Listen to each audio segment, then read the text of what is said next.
nouveau projet associatif, il a été vraiment conçu, élaboré par l'ensemble des bénévoles et des professionnels de l'ADAPT. Et il nous permet de faire face au contexte et de nous adapter aussi aux besoins des personnes handicapées dont nous avons la charge et qui nous font confiance, ainsi que leurs familles. Le nouveau projet associatif est une force parce qu'il prévoit un peu ce qui sera à faire dans les années à venir. Un axe sur soigner dans sa globalité, un axe sur les jeunes, un axe important aussi sur la sécurisation des parcours et un dernier axe sur l'accompagnement et l'innovation. C'est une feuille de route à la fois pour nous au sein de l'association, mais pour mieux nous faire connaître et pour mieux affirmer notre identité vis-à-vis de l'administration et des pouvoirs publics.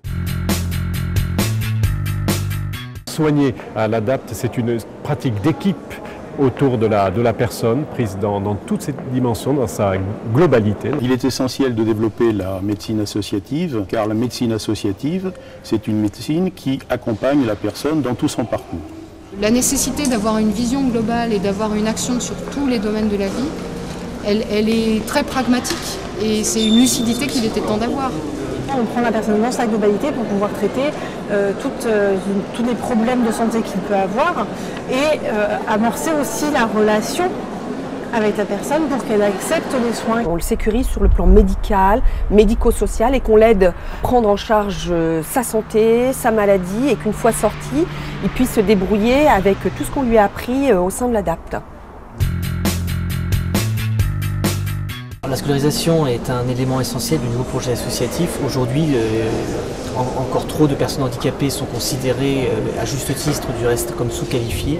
Et la seule façon d'aspirer à intégrer demain le monde de l'entreprise, c'est de pouvoir avoir accès tout d'abord à la scolarisation. À l'avenir, ça conditionne l'insertion sociale et professionnelle des adultes qui se préparent largement en amont au niveau de tous les dispositifs d'accompagnement des jeunes.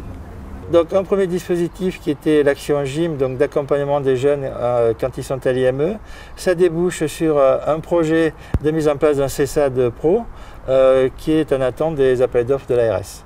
Alors notre travail, c'est d'accueillir ces jeunes, de les préparer à intégrer le milieu ordinaire de travail, de les accompagner sur des mises à disposition dans des entreprises en fonction de leur projet de départ, leur proposer un réentraînement très concret avec un job coach à leur côté en entreprise pour leur aider à acquérir à la fois la culture de l'entreprise et à intégrer aussi le collectif de travail.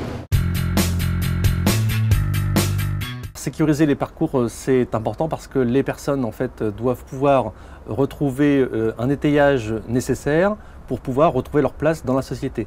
C'est important de redynamiser, c'est important de redonner confiance, c'est important d'autonomiser, c'est important de placer les gens sur des vraies dynamiques de transition professionnelle de par le handicap, mais aussi en tenant compte des trajectoires de vie, des trajectoires professionnelles des individus. Nous avons une prise en charge longue, enfin une prise en charge, un accompagnement long, allant de 20 ans jusqu'à la retraite. Puisque quand on a un projet de vie sur une vie entière, eh bien on a des problèmes de vieillissement et de cessation progressive. Sur cet axe, la sécurisation des parcours, le CAJ permet en fait de faire le lien entre l'IME et les AT pour qu'il y ait une continuité de prise en charge et en même temps il permet de préparer la sortie des personnes pour toujours maintenir cette continuité de prise en charge et donc éviter qu'il y ait une rupture et donc que le parcours de l'usager, son parcours de vie, ne soit plus en accord avec ses choix. L'ADAPT, en termes d'innovation, a permis de créer des passerelles entre un monde qui était au départ extrêmement fermé ou perçu comme tel et le monde extérieur où les personnes handicapées justement peuvent s'épanouir beaucoup plus facilement et avoir accès à tout un tas de services, ce qui n'était pas le cas par le passé. Donc les enjeux à venir pour l'ADAPT, je pense que ça va être de développer le réseau de réussite pour qu'il y ait plus facilement d'accès à l'emploi et pour qu'on puisse accueillir plus de demandeurs d'emploi. Ce nouveau réseau des réussites, ou ce réseau des réussites étendu, se fera au travers de partenariats entre des professionnels et les bénévoles de ce réseau. Les bénévoles de ce réseau peuvent être des professionnels du handicap, de la santé, mais en général ne le sont pas. En tout cas, ça n'est pas obligatoire. C'est la raison pour laquelle il faut absolument s'associer avec des professionnels. Nous croyons à l'accompagnement pour pouvoir arriver à des résultats, l'accompagnement en matière de formation, l'accompagnement dans les établissements hospitaliers pour que chacun puisse réaliser son projet de vie personnel à laquelle toutes les personnes handicapées ont droit.